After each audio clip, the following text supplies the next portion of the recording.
শাসনের একমাত্র সুযোগ্য অধিকার ছিলেন সর্বযৌবন বন্ধেয় সর্বযুগ শ্রেষ্ঠ ব্যক্তি যিনি মাতৃ গর্ভ থেকে সমস্ত মায়াকে পরিহার বিশ্ব জগতে প্রকাশ পেয়েছিলেন।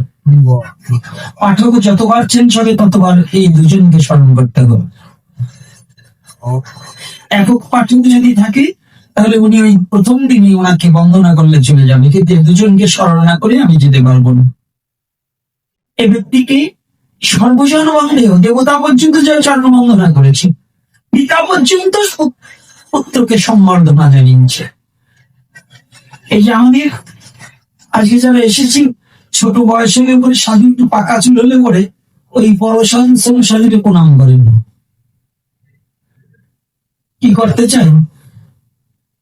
আর সনাতন শাস্ত্রে এই ভক্তি শাস্ত্রের প্রারম্ভে পিতা পর্যন্ত পুত্রকে সম্বর্ধনা জানিয়েছেন। আমার কথা দেখুন ব্যতিক্রম, ভাগবত কিন্তু শুরু হয়ে গেছে। রাধে রাধে। কারণ সময়ের দিকে তো এর জন্য কথাগুলো একটু, তবে শুনেছি পুরাণে মহিমা ব্যাখ্যানে আমি অযোগ্য পাত্র হলেও আপনাদের নাতুলের চরণে এই হতভাগার দেবখানা এবং চিত্তখানা যেন ভক্তের চরণে একে অযোগ্য পাত্র হলেও যোগ্য হিসেবে আপনারা গ্রহণ করে নিলেন। কারণ আমি মহামূর্খ দুরাচার, কৃষ্ণ কথা বলিবার শক্তি নাই আমার। তথাপি আপনারা ভালোবেসে ছুটে এসেছেন, আজকে অনেক চেনা হোক এবং তার মধ্য দিয়েও এই দুর্যোগের মধ্যে যে এতগুলো ভক্ত পাবো আমি ভাবতে পারি। তথাপিও সত্যিকারে আপনাদেরকে আপনারা যে ভগবানের নাম শ্রবণে যে এত বড় একনিষ্ঠ মনোপ্রাণ ঐকান্তিক ভাবে যে ভগবানের চরণে নিবেদন করে দিয়েছেন, এটা বড় বড় পাওনা যে আপনারা গৌর চরণে নিবেদিত করা।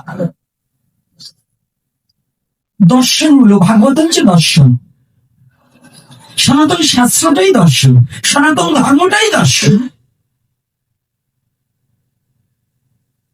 সনাতন ধর্মের মধ্যে যা কিছু আছে যদি আপনি মেনে নিতে পারেন এবং বুঝে নিতে পারেন, আপনি গেইনার হয়ে যাবেন। কথাটা হচ্ছে মানে জিরো থেকে হিরো হতে পারবেন। আর যিনি সনাতন ধর্মে জন্মগ্রহণ করেছেন, উচ্চ কুলে জন্মগ্রহণ করেছেন, উচ্চ বংশে জন্মগ্রহণ করেছেন, বিদ্বান হয়েছেন, কিন্তু সনাতন ধর্মটা আপনি বুঝতেও পারেননি, জানতেও পারেননি, মানতেও পারেননি, আপনি হিরো থেকে জিরো হয়ে যাবেন। অর্থাৎ সনাতন ধর্মটাকে বুঝতে পারলে চরিত্রহীনা ব্যক্তিও চরিত্রবান হতে পারে, আর যদি না বুঝতে পারে তাহলে এই মনুষ্য কুল থেকে পশু কুলেও জন্মগ্রহণ হতে পারে। বলো না গো রাধে রাধে। তাহলে হিরো থেকে জিরো, আবার জিরো থেকে হিরো, এটা শুধু আমাদের ব্যবহারের ব্যবধান।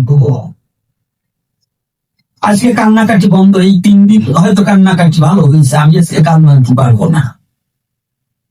আজকে মহাপ্রভু যতটুকু সময় এই আসলে রাখি আপনাকে নাকি করি প্রচার যেন সবার মাঝে, যেন গুরু গোবিন্দ গুরু গৌরাঙ্গ এবং নিজের স্বধর্মের কথার মধ্য দিয়ে সময়টাকে যেন অতিবাহিত করতে পারে। আজকে দর্শনটা যেমন সনাতন ধর্ম, সনাতন ধর্মটাই দর্শন। দর্শন মানে দেখা যা বাস্তব, অবাস্তব কোনো কথা সনাতন ধর্মে নেই। তাহলে কি আমাদের কেউ যদি অন্য ধর্মের লোক প্রশ্ন করে, আমাদের বুঝানে অনেকের ব্যর্থতা আছে। এটা আমার বুঝানের ব্যর্থতা, কিন্তু নেই এটা ভাববেন। মেঘ আসলে পরে সূর্য দিবাভাগে সূর্য উদিত হয়েছে, মেঘাচ্ছন্ন পরিবেশে পুরো গ্রামটা অন্ধকার হয়ে গেছে, এই নয় সূর্য নেই। কি সূর্য আছে কিনা? কখনো কখনো এই সনাতন ধর্মে জন্মগ্রহণ করেছে অথচ সে সনাতন ধর্ম মানে না, তার কাছে যদি একটা প্রশ্ন করেন সে বলতে পারলো না বিদায় সনাতন ধর্মে কিছু নাই, এটা কিন্তু না। পরিষ্কার নাকি? রাধে রাধে রাধে। সনাতন ধর্মে আছে, সূর্য যেমন মেঘে ঢাকা যায় না, তো অজ্ঞানতা দিয়ে সনাতন ধর্মকে কখনো বোঝা যায়।